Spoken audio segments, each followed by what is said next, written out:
I could have read a story, but Capricorns don't do that. A story came to my brain, and it came with this little postscript of we need you to try out oral storytelling. So that's what I'm gonna try. Okay. So, as I have been participating in these Queer Lust Stories workshops and leading them, but also writing my own story each time, I've just been in this process this entire year so far. It's a great way to live. And as any good teacher will, I model for my students before they go ahead and do a thing. And so at the beginning of each 5-week series, as I invite them to think about what are the memories associated to lust, I am digging into my own memories at this frequency that I haven't in a very long time. And my brain has become gardens when you're just tilling the soil and everything is aerating, and then you find a clump of dried out earth, and then you just give it the tending it needs. That's what's happening to my memories. They're coming back. Things I haven't thought about in the longest time.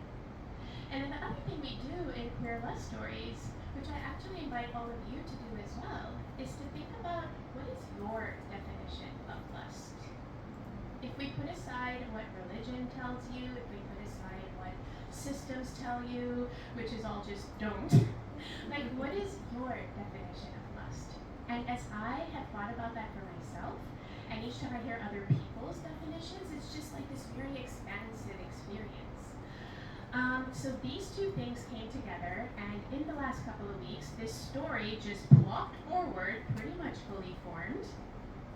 And at the same time, my inner critic, who lives right at the front of my chest, just keeping everything in, was like, no, push the story back in. This is not a story. You should not tell this. Everyone's heard your drama before. My inner critic is very, very mean. And, as some of you know.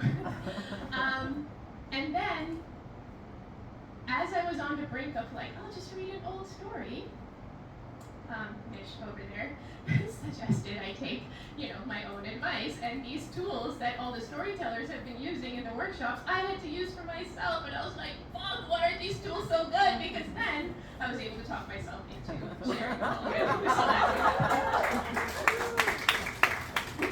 So, there's the original version of this story that I've known and talked about and even published about, goes like this. In 2014, I went to Pakistan, where I grew up, to research my second novel. I attended the Karachi Literature Festival. I heard authors and musicians and activists speaking in English and Urdu and Sindhi and Punjabi, and it was so magical. Growing up in North Van, it was so again, nourishing, watering that crusted out earth of my heart. I went on these wild adventures to the archives. I discovered this oral storytelling archive where people had been recorded who had lived through partition when India and Pakistan separated, and it was this bloodbath, and I got to hear their actual stories.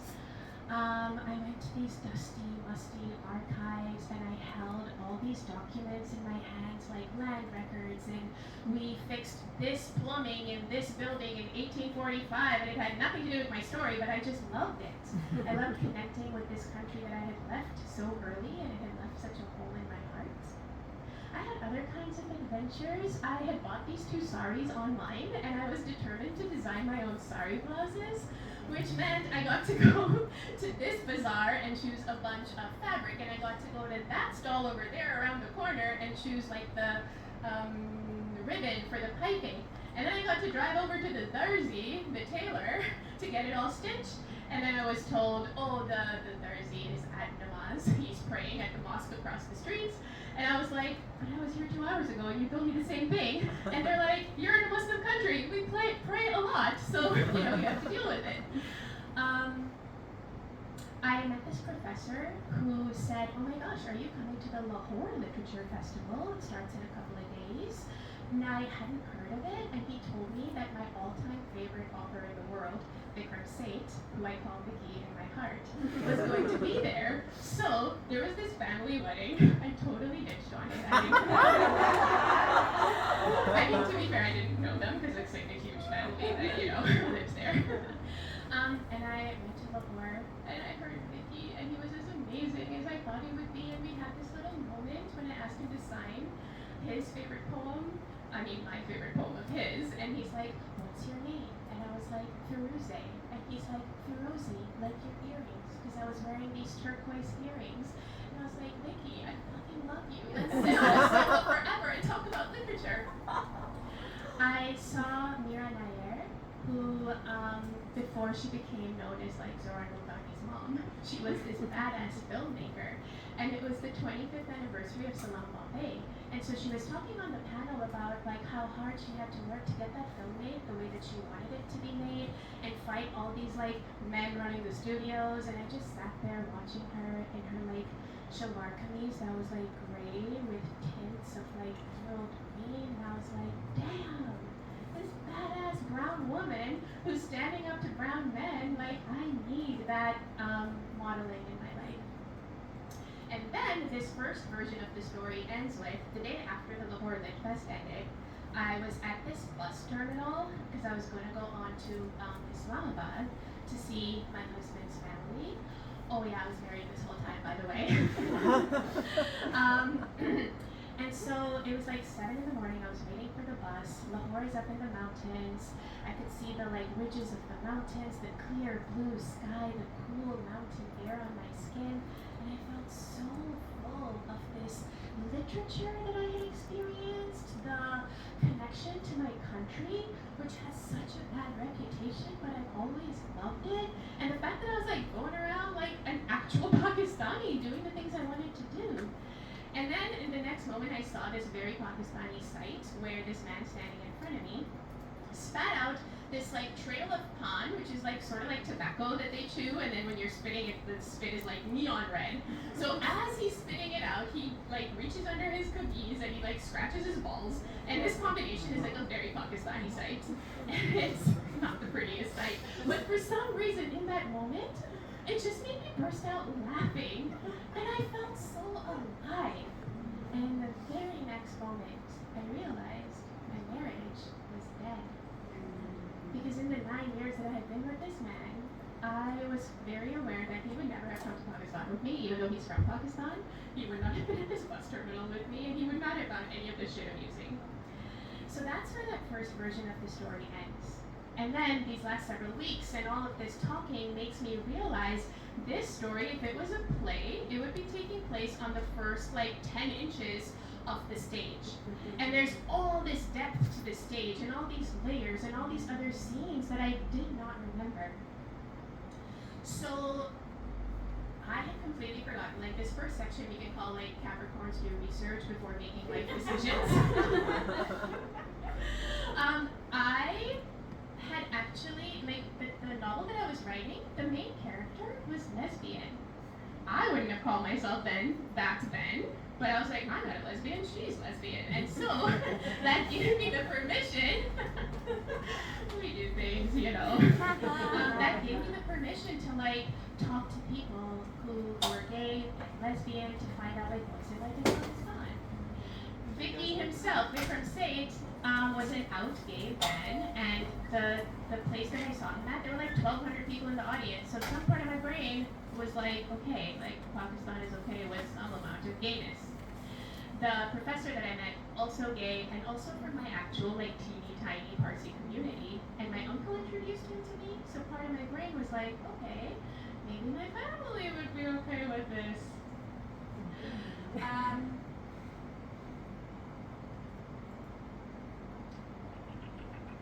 Oh yes, so funny, I'm blocking this again. The second scene we can call tea parties and erotic massage.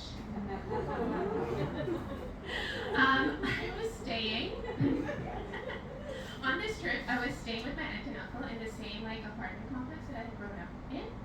And early on in this trip, this woman had come who lived downstairs. She had come up and introduced herself to me. She was like, oh my God, I went to school with your husband. I can show you around town.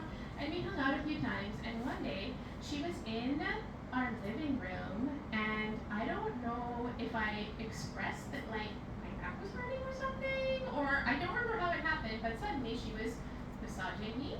But like a very G-rated, like just upper back, not even past the waist kind of massage, and I was getting so fucking turned on. Oh my god. Okay? And I haven't had an official erotic massage, but I don't think they happen when you're fully clothed on a Tuesday afternoon at 2 with your aunt across the way like frying onions in the kitchen from the living room, in the pink-walled living room of like where you actually used to sit and play tea parties because your aunt had an HRT set that she took out of this special cupboard sometimes for you. But that was my one experience with a very erotic massage. And then there's this final scene that's kind of at the heart of the whole thing. So, spoiler, I did get divorced. I did come out as extremely gay. Extremely queer, thank you. But for the last 12 years since I came out, I've carried this weight of why didn't you do this sooner? Why didn't you come out sooner? And then I remember this scene from the last day that I was in Karachi. My aunt and uncle and cousin and I were sitting in that same pink-walled living room, and my aunt said, Fee, when you go back to California, where I was living at the time, and I was like, oh my gosh, she's gonna give me some like motherly advice, because I grew up in this extended family, everyone's your mom kind of thing, and she said, when you go back, just make your husband an egg every day. I was like, what? It took me time to understand that she wanted me to be a better wife than she saw me being. And then my uncle chimed in, and he said, you know what, I would tell your husband if he was here right now. And again, for a second, I was like, oh my gosh, my uncle's going to be like, your wife is so amazing, she's going to write an amazing book. He said, I would tell him, what is this, yaar? What are you even getting out of this marriage? You might as well have a side piece, at least you'd be getting something out of it. Whoa. And it took me a minute to understand what he meant, although clearly you have all figured it out, but I must have been dissociated. But he was like, yeah, your husband should be having an affair at the very least, or his mistress, or something like that. And then my cousin kind of piped in, he's like, you know what, Dad is tired, I love to drink, don't worry. And that night, in the middle of the night, I woke up like, and there were tears running down my face. I must have started crying in my sleep. And there was this rock in my stomach. Like, I felt so stupid. Like, those last 7 weeks that I had been going to the archives, buying sari blouses, and like telling my family about it. And like, had they just been sitting there judging me? And like, I thought of myself as some Mira Nair in the making, but all they saw was a failed wife. Not even a failed fee, just a failed gender role. And it really broke me. But when I look at this whole play now, I see so clearly that I arrived in Karachi in a tiny little box, partly of my own making, but those 7 weeks in my, in Pakistan had just made me expand and grow and breathe. And it was like Pakistan itself was saying, "Ja beta, ji le apni zindagi," right? My family wasn't saying this, but my country was saying, "Live your fucking life. Here's all the wealth here." So, as Kat said in your piece, right? Like, how is this a lusty tale? I've been asking myself. My inner critic has been asking, aside from that mini little erotic massage story. But this is the thing I've been learning in this container, right? If you think about how you define lust, I define lust as just desire and longing. And at that point in my life, I was just longing to live my own fucking life the way that I wanted to. And then I also think about Audre Lorde's essay, The Erotic as Power, and her definition of when we're in our creative energy, that is the erotic energy. That is life force energy.